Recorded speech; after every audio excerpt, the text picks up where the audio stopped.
Hi, guys. Welcome to the Pretty Little Book Nerds podcast. I am one of your hosts, Genevieve. I'm Danielle. All right. And we have an author with us today. Leah Riley is here. And she wrote Puck and Prejudice, which we'll be talking about. Yes. And you've also written like 20 other books. Yeah, I've written kind of a lot, so been Yeah, I didn't know that writing. until I was just like reading through Goodreads today because I haven't done that yet. Um, yeah, so let's get started. Um, so Puck and Prejudice. Are you a hockey fan? Because you've some of your other books are about hockey or Yeah, so I have hockey can players. yeah, I can say that I grew up in the Midwest. So Michigan, Illinois, and then high school in Minnesota. So I would say that like hockey was just kind of like part of like the normative sport world of like my life growing up. And especially being in Minnesota, like it like ruled my high school. And so it was just kind of like the sport that like there's some high schools that will have like Friday night lights with football, and ours was all hockey. And so yeah, I had like kind of grown up with hockey fans in my family, going to games. We were there when like the Minnesota Wild franchise started. And then in 2015, I did a three-book series, a three-book hockey series. And and then hockey got really popular in the last couple of years. And so my publishing house, HarperCollins, basically contacted me and they were like, hockey's hockey's become a thing, and we would really like to take some of your books and like put them into print. And so that was the series that is Mr. Hockey. And so it's a three-book series. And so it got a print run and kind of got like a new lease on life. And when that happened, I'm nothing if not scrappy as an author. And I was like, well, would you like to take some more books? And would you like them to be hockey books? And they were well, what do you have as an idea? And so I, as a fun fact, as an aside, I am really into Korean dramas as well. It's like one of my big hobbies. I have a Korean drama podcast that I've been doing for 5 years with two other romance writers. And I find a lot of enjoyment in like how the storytelling framework mirrors a lot of romance novels that we read in the West. And so I was like, it would be fun to do a kind of like K-drama-fied story. And that is what ended up becoming Puck and Prejudice, which might not feel like that at face value when you think of it being like a Regency romance. But it's got like a water portal, which is like a big convention of a lot of time travel in Korean dramas. And I grew up being a Regency romance reader. Like that's my part, like historical is like been my primary like reader, like that's what I read as by choice the most. And so I just thought it would be fun to do kind of like a fish out of water. I like a himbo. I'm in my himbo writing era, so I wanted to do a fish out of water. Himbo would be like a fun athlete, and so I just kind of like came up with this idea. But candidly, I came up with it in the shower. I was washing my hair and I was trying to think of like what would be a fun pitch. And all of a sudden, I just got the idea for a title of Puck and Prejudice, and I'm like, I'm sure that's been taken. And then I came out and like searched it up and didn't see it, and I was like, okay, I'm gonna build a book around the title because I thought it was a fun title. I really like things that are super tropey. And so that was kind of where I came up with the Austin meets hockey concept. Okay, that was going to be one of my questions, is like how you got the idea, because I guess one would assume you love hockey and love Jane Austen. Um, so the title came to you first, and then it was like the story built around it. Yeah, I knew I was going to write a hockey series. I was just trying to think of something that felt like it. I wanted to find something that made, so I took a break from writing for a while, not from publishing, but from writing. So I have like other side projects I do and like a business that like deals with publishing. But I had taken a break from actively writing when I had my third child. So I got pregnant when I was writing Mr. Hockey unexpectedly and I had signed a three-book contract. So, um, parenting three kids, being pregnant, having an infant, like it really did take a toll on me. Like I was exhausted, I was tired, and I took a really big break. And so when I came, like I knew I wanted to come back with writing. I wasn't sure what I wanted to come back with. And I was kind of just, I get a little bit woo-woo sometimes. And I was like, look, something's gonna like manifest itself. And this is what it in this manifested.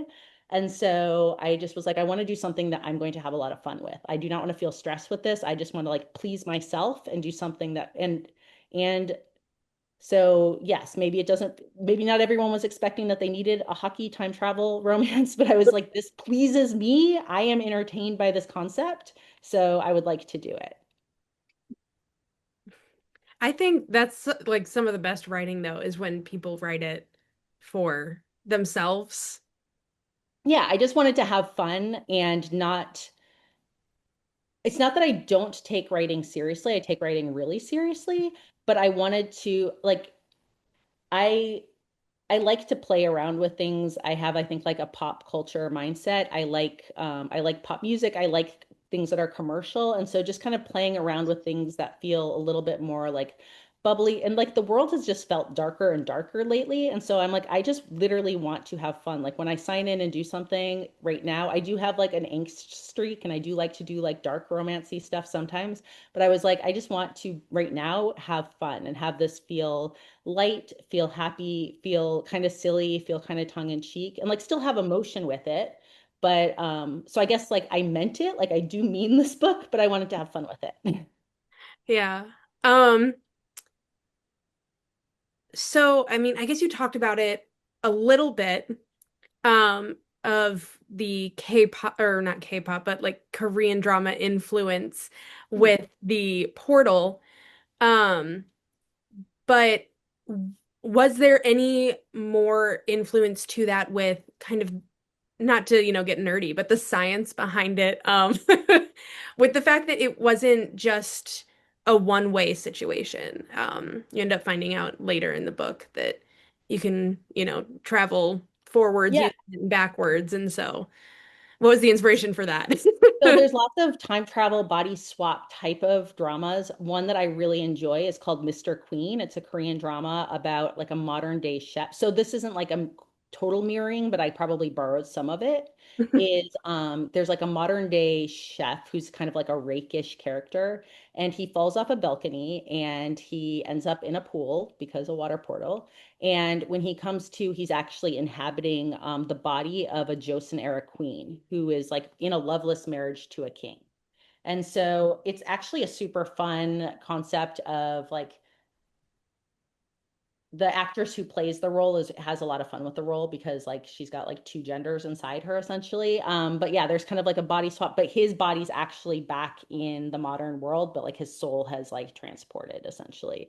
And so I just kind of like I didn't want to get like overly complicated with the science of it, but I wanted to kind of like play around with some of the ideas that like, yeah, we're in K-pop. And then the fun fact is when I wrote part of the time travel like lore, I was under deadline, and I came down with the flu, and I had 104 fever, and I was like, I could rest, but I don't like I can't.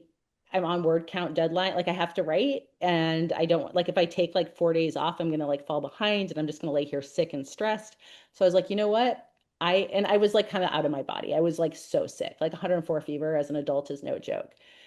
And so for whatever reason, I was like, pulled out my laptop and I wrote like all the time travel lore while I had 104 fever, which I think is probably good because I didn't overthink Wow. it. I was just like, let's go for it. And like I was talking about like ley lines. Like I was just like I was channeling some other space. And you know what? Sure.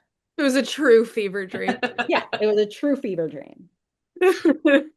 Um, from the title, of course, it has connections to Jane Austen.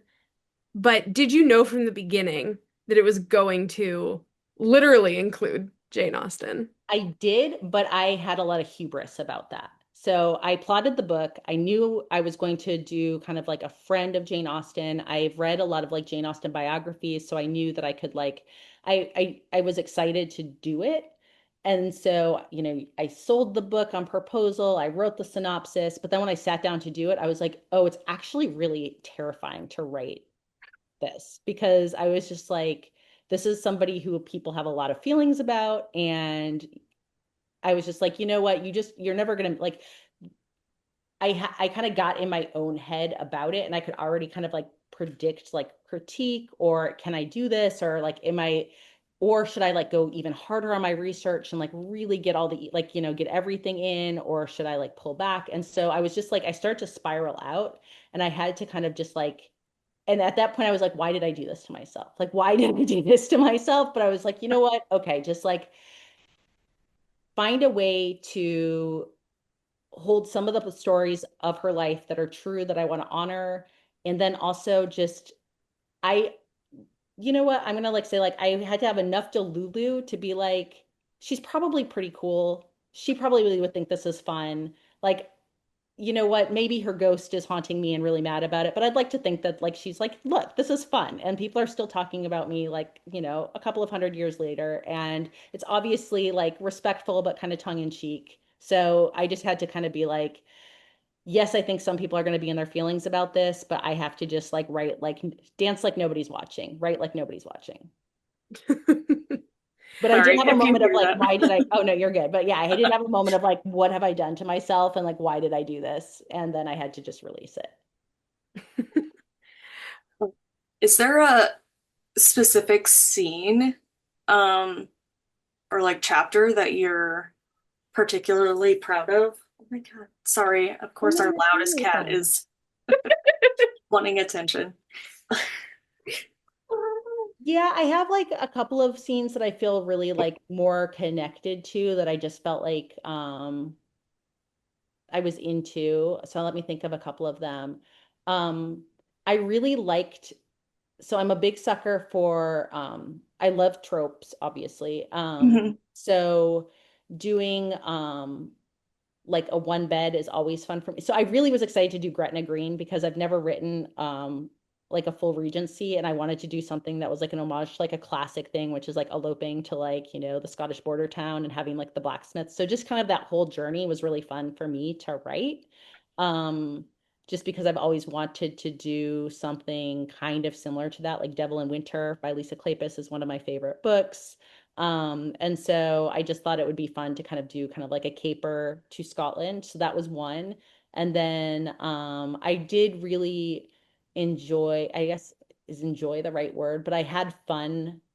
I don't even know if that's the right word, but there's a moment when like they get separated towards the end and there's like a choice, like, like I don't want to give away big spoilers, but you know, time moving through time and periods becomes a little more fluid at the end. And kind of like when I was writing that scene, like I was satisfied in writing that. So that like stuck out for me as well. Oh, okay.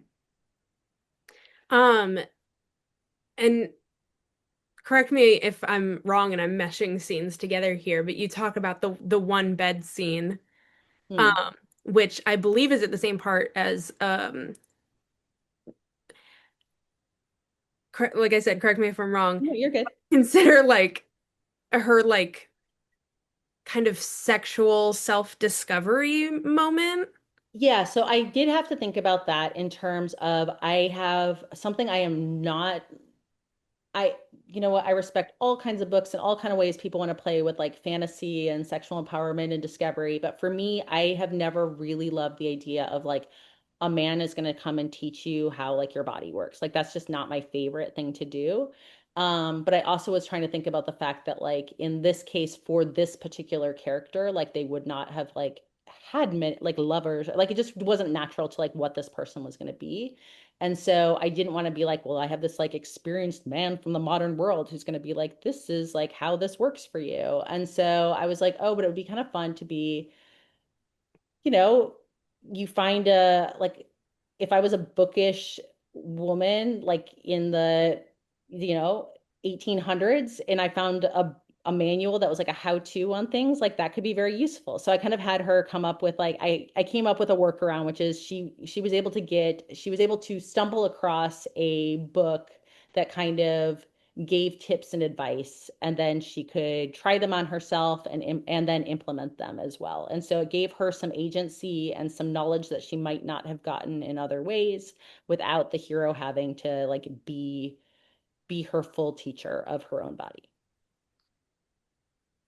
Personally, I felt like that was a very interesting add-on for, and I don't read a lot of Regency, but from what I understand, a lot of, I mean, not even just Regency romance, but a lot of just romance in general does kind of have that idea of like, oh, the man kind of shows the woman what she's supposed to enjoy and what she's supposed to like. Did you go into it knowing that you kind of wanted to flip that and or like change that, or I did think it it's just kind kind of of what happen?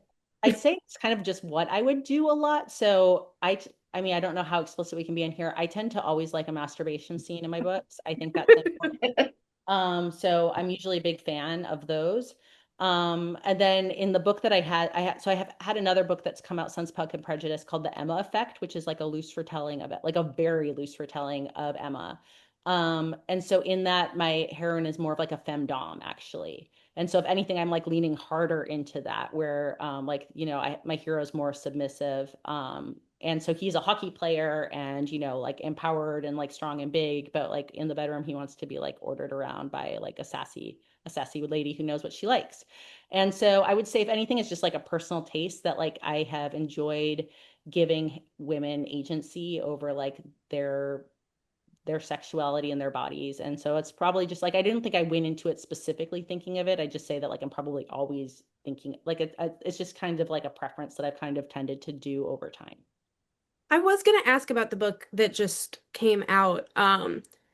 Is is there a character connection to the first book, or is it mostly just the Jane Austen title connection? It's really loose. It's the same team. So I wasn't gonna set Oh. I wasn't gonna have everyone do a time travel. So I did have that as a question, like, should they all be time travel? I was like, I don't want to do all time. I don't feel like that's what I want to do. But so it's yeah, it's another player on the team. There's a very loose Easter egg of like the first couple at towards like the end of the book. The couple of in book one makes an appearance at the end of book two, but it's very standalone. Like if you haven't read book one, I don't think it's like you're just going to kind of gloss over it. Whereas if you have, like, you'll notice them. So yeah. But the conceit of the second book is that Emma is basically not like a generative AI, but an AI tool that gains sentience. And then, so it's meant to be like a sport enhancement tool that would kind of be something that like coaches and players could work together to like look at like biometrics and diet, kind of like a sophisticated coaching aid tool that can like help with gameplay. And as my heroine's like developing it, and it's using my hero as like a beta topic or a beta subject for the program. It's like what would improve, like basically what would improve his gameplay would be being in a meaningful relationship, and it would be with you. And so kind of just like a play on like the AI tool becomes like the matchmaker. um and the um and the hero is her best friend's little brother. And so not only is he like forbidden for like work related reasons, it's also like her friend's little brother. So like, you know, she's not meant to be like wanting to hook up with her friend's little brother. Fair. Um, Danielle, you have anything? Sorry, I don't want to cut you. Yeah. I was just wondering, and I guess like a lot of people are wondering out there, because I did read this question on Goodreads too, but so why is it not a goalie on the cover? Yeah, that's a great question. And this caused people to have very big feelings, which like Yeah, and I'm it's not like it's not that serious, but it's like, You know, it's not for me to decide what's serious for people or not. People are welcome to take whatever they need to seriously in their life. And people have felt very seriously about Puck and Prejudice in ways that have like surprised and kind of delighted me throughout. Like I've had people write me like Jane Austen did not die for this. And I was like, she in fact died of Addison's disease, and that's okay. Like, you know, she did it, like, my I good. think it's gonna be okay. So the goalie on the cover, um, like the fun fact of it is that it's a traditionally published book and I don't design the cover and I don't have a particular huge amount of say on the cover. So sometimes I think Okay. that people think that like authors might have more sway, especially like I think because the lines of indie and trad can be really blurred for the reader, you're just going to think that like everyone has total control of their cover, and that's just not the case. And so my publisher came up with the cover. They liked the cover design. They went with that cover, and so that was basically it. And so I did not have a lot of like say in that, and I understand some people feeling upset about it, but the level of feeling about it also just felt like a choice that again, I was just like, that's not for me to manage for other people. Like people can feel Yeah. like they can have that feeling or not. And I felt like I'm very comfortable hearing feedback. It was just like it's surprising to me how I mean, yeah, look, here's the other thing is that like I also have, so I've got teenagers as well, and I work on a college campus. And I feel like there's also like, and so I guess I want to say one other thing that's about the cover, but also like adjacent with some feedback I had, which is there's like a real thing about like cringe culture now. And I am very bemused about it because I think that cringe culture can, like, I I think it's okay to be cringe sometimes, I guess. And I feel like I really believe in cringe and I really think that there's value in it because if everything has to feel like it's going to meet some like non-cringe standpoint, like fun kind of, for me personally, fun would feel like it like died. Like I think it's okay to be silly. I have my kids will constantly call me cringe. So like when so I will have people be like, what is this cover? And oh my gosh, this concept's so cringe. And I'm like, totally, absolutely. And I own it and I'm like fine with it. And I think that like that's just like kind of like who I am and what I kind of like stand for in life. Um, and I feel really like comfortable with it. And so I think like for me, I just always want to be like, if something feels cringe and you're saying it in like a bad way, like sometimes maybe like I always want to like have people just like examine what that means and like how does that feel for them and like what is it about it and you're totally allowed to like find things cringe and not want to engage or be upset that like the guy's not in a goalie uniform and that's fine. I mean, I just found the book fun, but so one thing we've been learning on this interview journey and that we're really interested in is like the covers. Like we've been asking everybody about their covers and like how it differs from author to author of like how included they are with any type of say. So Yeah, I would say I have like a 3% say.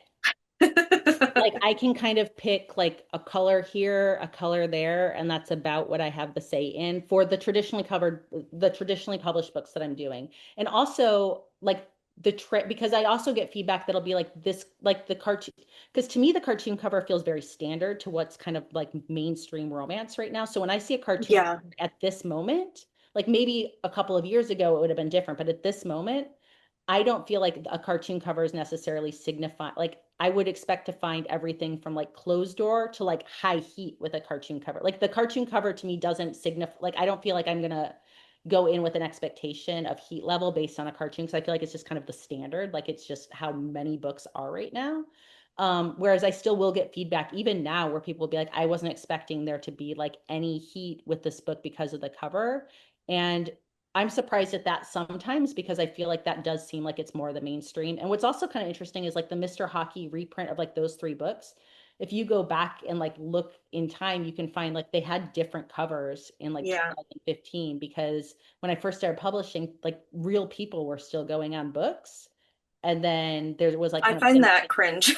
yeah, and then well the I can say I did not love the covers of the first series. Like they were not my favorite. It's like three dudes like staring and like one person like I used to get like funny feedback like for head coach people would be like he looks like he wants to wear my skin. I'm like legitimately he does. Like I Oh my agree. goodness. So there's just like they were like three men's faces really up close and yeah, definitely weren't my favorite. So I do prefer the remake and I personally don't mind cartoon covers. I'm neutral on them. Um, since Danielle mentioned something that she noticed from Goodreads. I'm gonna ask about this, and I can say where it came from now.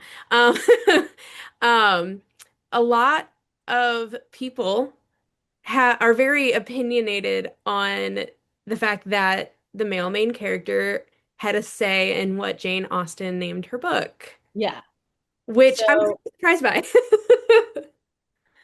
again, it's like I respect it. Like I do hear what they're saying of like, because again, I want women to have agency and I'm not like, yes, a man, like, as I just shared, like I would have like, moments where I want like women to find their own sexuality. So I can see like, how dare this man do it? For me, that just felt a lot more kind of just like a tongue-in-cheek moment that didn't feel that serious or that deep. And if somebody feels like it is more deep to them, totally valid. And I will also say that sometimes the internet rewards like calling out and virtue signaling. And so if that makes somebody like, so some people might feel really upset about it and that's valid. Some people might be able to like be like, I dunked you with that. Look, I'm an English major. Like I lived in like this is what I do. Like, you know what I mean? Like I can't think of all the things I probably dunked on in my life as like studying like, English and stuff like that.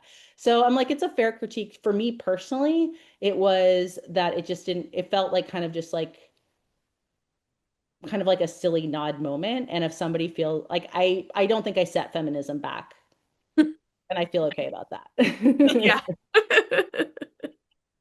I feel like there's way more happening in the world that's Yeah. sending feminism back that we can I worry have about a instead of magical one ability. book. I think what makes me surprised sometimes is like I often like I don't know if I've reflected on it, but I've always tended to be an author that gives people very polarized feelings. And I think that I've just become really used to it. And so maybe just because like Puck and Prejudice got like a little bit more attention, but like yeah, if you look at my reviews always, I have people that they're either like I hate this person. Like I truly like I don't even just dislike it, like I hate it, or they're like this was really fun, I liked it. And I tend to just be really divisive, which I, if I really like sat with it, I think I would just get in my head and never do anything. So I've just accepted it over time and been like, I just feel like I don't know why I'm so divisive to people. I think it's like the cringe element of it, but like I seem to be really divisive and I've just had to be like, okay with it. I think people are also very protective over sports too. And so then when you add that element, people are more willing to like, I don't know, get angry. Yeah, and look here, I will also say this in like defense of like the criticism because it doesn't like I don't mind criticism and I do try to like reflect on it. Like I said, I work in student affairs on a college campus, so I'm constantly in positions where like, we're sitting in discomfort and listening to different perspectives. So I'm like pretty comfortable with it. And I try to be open-minded and not just be like, "No, I'm right, you're wrong." Um, so I am a giant BTS fan, like the K-pop group BTS. So it is like pretty much my entire like passion, personality outside of writing.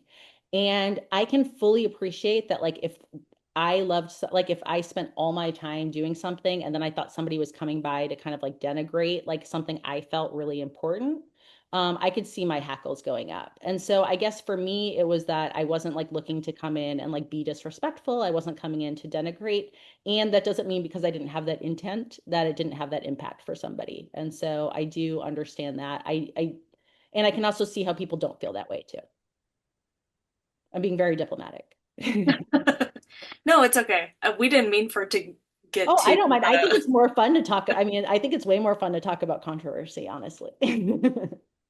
I put in my bio the death of literature question mark because I like at some point I was like, because I also was like, the other thing I've always learned is like when stuff gets really hot, like I am not gonna, there is no win for me to go on the internet and engage in like debate or like clapbacks or anything. I was like, that is just a no-win world. So like people Yeah, can of just be course hot not. and like come and that's fine. But eventually, like when I saw somebody be like, is this the death of literature? I'm like, I do have to use that because it's kind of amazing. Like I think I need to put it on like a banner. Um, you've talked I want to say a little bit, but you've talked about your love of K-pop and Korean dramas and all that. Would you ever just go like full into that and write a story with that? So probably not, just because I feel like, again, like that feels like own voices to me a little bit. Like if I found a specific story or a writing partner, maybe, but I don't feel really comfortable like writing a book on like with Korean characters right now. Like I just don't think that's like my story to tell. Like I really appreciate it as a fan. I know a lot of like obscure lore, but that's where like because I like a lot of the elements in like Korean dramas, I can bring them into kind of like stories that I feel like I have more agency to write. But yeah, I think I would have to like work with somebody really specific, like be like with a co-writer situation of like, somebody that was like, Korean or Korean American, to feel like that was something I felt more comfortable with. Otherwise, I think I just appreciate that, but don't necessarily have to like bring that into my creative spaces probably. Because I am really, that's one thing that I always try to think about too, being like a white, like, cisgendered romance writer.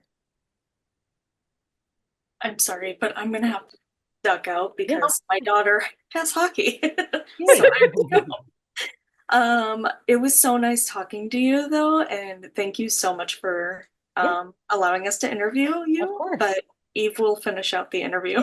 And thank you for coming by. And sorry I was a little bit late. That's okay. All right, bye. Right. Um, well, to finish out the interview, we always do the question of what are you reading right now? What are you writing right now? If you want to talk about it. Unless you're like, oh, my book just came out. I'm sick of talking about writing. Yeah. Like, So, okay, I will go first with what I'm reading, and because it's not a big surprise. So I've never read Heated Rivalry, and obviously it's like the book oh, that we're talking about. So I am currently reading Heated Rivalry. I'm not like, yeah, I'm very basic with that, but like I like it. I started with the show first, and I was like, the show's great and I'm really enjoying it, but I was like, of course I need to read the book. And so yeah, I'm reading Heated Rivalry right now. And then what I'm writing, I am currently trying to decide. And so I have two ideas. I'm not going to like get into them, but I will say it right now they are not sports romance related. I think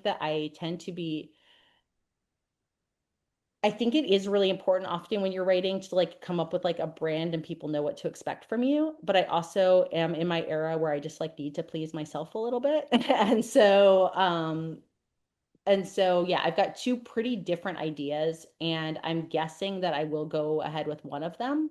And so one might be like a little bit more kind of sci-fi, I guess, if I had to hint. And the other one is maybe more like a vampire polycule. And so yeah, so I would say pretty different. They're ideas that I've been ruminating on for a very long time. And I just was kind of like, look, if I'm going to do it, I'm going to do it. And so I'm playing around with both of those ideas right now and just trying to see like which one feels like it's the time to do it. And then I got the rights back to my first series. I can give you a very odd reader anecdote or like anecdote for readers, which is my very first series is the Map trilogy, and it came out in 2014, and it's more of a new adult book. But the cover and they're beautiful covers, and the cover model is currently in jail, and I don't think he's been indicted yet for murdering his husband. And this like happened not long ago. Like this happened like in the last few months. oh my gosh. And so yeah, I mean it's actually a super tragic and awful story. He It looked like he had a history of domestic abuse with his husband and violated restraining orders, and his husband is murdered, and he hasn't been like charged with homicide, but you know I allegedly it's he was there when it happened. And so I was like, I wanted my rights back to these books. It felt like it was time, like it's been a while. And I was like, these are my first books. They are important to me. I really don't want like this person who did that thing on like I don't want to like I'm kind of I don't want that. And so they gave me the rights back to that series. And it came out in 2014, so it is a little dated. Like I was like, oh, I could, and I've never self-published before, so I'm going to self-publish them. But I was looking through because I've got like the files, and some things are like she like puts on skinny jeans. I'm like, oh, okay, I've got to like change this up a little bit. Like some things are maybe a little bit 2014, but I think that's what I'm gonna spend my winter break, kind of like the end of December doing is maybe like just taking out anything that feels like very, very dated, but probably keeping it mostly as is. And then I do want to play around with self-publishing. I'd like to get a cover. I'd like to do my own cover or, hire someone to do a cover because I've never gotten to have that agency before. So I think that will be really fun. And then, yeah, I'm hoping to start drafting again, probably like January, February. Wow. Awesome. I don't think there's anything else. Yeah. I know she already kind of said it, but huge thank you. This was one of my most anticipated books of 2024. Okay.